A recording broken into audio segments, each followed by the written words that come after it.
Good morning, church. When Paul in First Timothy chapter 4 verse 7 said, "Discipline yourself for the purpose of godliness," or "train yourself for the purpose of godliness," we often picture maybe a gym or some disciplined regimen which we have to go through. It is like spiritual sweat. Even if it's talking about spiritual discipline, we picture spiritual sweat because it will need a lot of discipline for us to keep things aside that we like, but now we are supposed to do something good. We have to focus all our energies, all our concentration should go on these things that we are supposed to do. And if we look at it, we have seen in life that nothing can be achieved without discipline. If you look at all the high achievers, the athletes, the all the scientists or the academicians or intellectuals or musicians, all of them, we can see, we can follow their life, and we can safely say that it is the discipline that they had. They may be naturally talented, and we can even say that maybe there are some people who are naturally born athletes or naturally born with musical sense, so they have an advantage. But when it comes to spirituality, there is no inherent advantage, because although we have a new nature because of the righteousness that we have a new heart, a new spirit which would want to follow God, which would want to know God, but still we also are inherently indisciplined. We don't have an advantage because we will naturally not seek God, or we will be children of grace or spiritual discipline. But unless there is discipline, there is no discipleship. Unless there is sweat, there is no sainthood. Unless there is perspiration, there is no inspiration. We say no pain, no gain, no manliness, no maturity. So we see that in every area, what we'll have to realize is that it soon can become a to-do list. We need discipline in our prayer life. We need discipline in our reading of the Bible. We need discipline in our worship. We need discipline in our fellowship, maybe our friendship, our parenthood, our marriages. We need discipline in giving or receiving, and in witnessing or a ministry. Everywhere we would need discipline. But then how should we respond to this? Because what will happen is it will become a checklist, and Christianity is not a checklist. It is about a relationship, and the relationship would need discipline, but it can never be legalistic.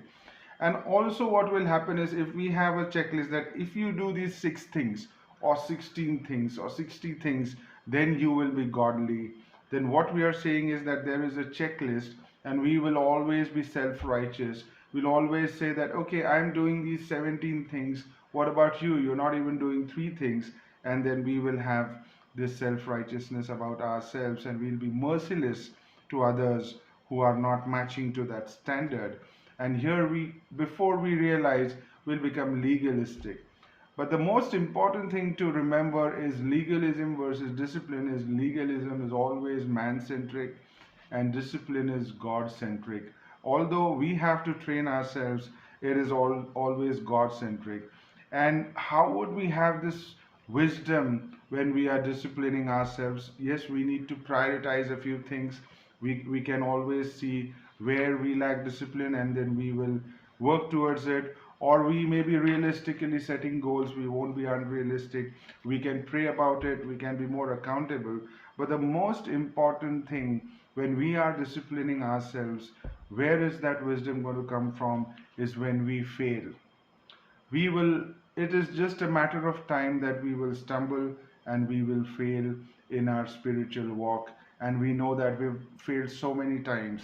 But the thing when we fail is we remind ourselves of what the reaction of God is, and we know that God is forgiving and there is grace. And this grace, this understanding of grace, is what will help us, because everything in life comes through grace, and we were saved by grace alone. And even when we are living our lives, there is grace. In fact, in the book Disciplines of a Godly Man by R. Kent Hughes, he gives a very good example.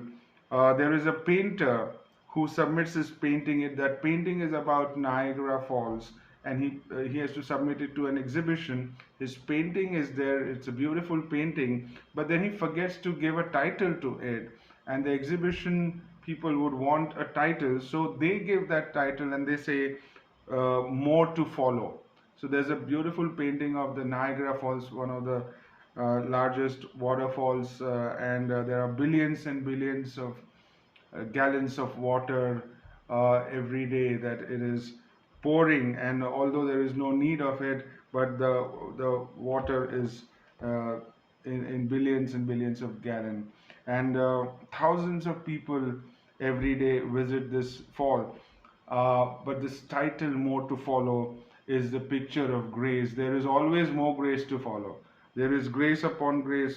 John chapter 1 verse 16 says grace instead of grace, or grace upon grace. For our daily needs there is grace. When we stumble there is grace. When we are in a specific situation there is a specific grace. So we will always see, as we are disciplining ourselves, that we will see that there is grace from the beginning to end. It is about grace. And this verse, 1 Corinthians chapter 15 verse 10, 1 Corinthians chapter 15 verse 10, is bringing this grace and hard work, or grace and discipline, together.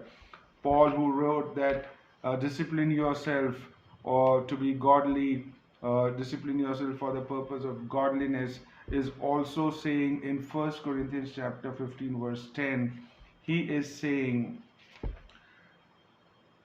but by the grace of God I am what I am, and his grace to me was not without effect. No, I worked harder than all of them, yet not I, but the grace of God that was with me. So whatever he was, and whatever every Christian is because of the grace of God. Yet it is he is not stopping to work harder. He says, no, I worked harder than all of them, yet not I, but the grace of God that was with me. So it is not that grace and hard work is contradicting. It is not either or. What it actually means is, in fact, grace is going to produce spiritual sweat. That's what the author is saying. It is God's grace that would energize us. It is God's grace that will motivate us to lead a disciplined life and be godly. There will always be more grace in our marriage. There will always be more grace in our relationships. And no matter how many times we would have failed in the past, no matter how many years we would have been a disappointment to people around us, to God, but there will always be more grace in everything that we would do. And that is the reason why we lead a disciplined life. That is the reason why we should aspire to live a disciplined life and a godly life. Amen.